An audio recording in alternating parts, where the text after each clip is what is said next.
ஆரோக்கியமானால். Again, Matthew chapter 15 verse 28. Then Jesus said to her, "Woman, you have great faith. Woman, you have a great faith. Your request is granted." Your request is granted. This is excellent.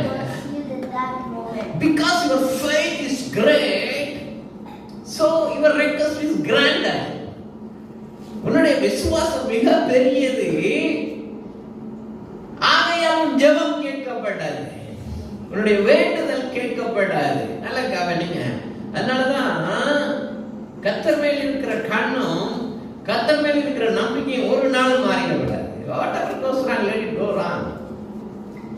என்ன நடந்தாலும் பரவாயில்லை,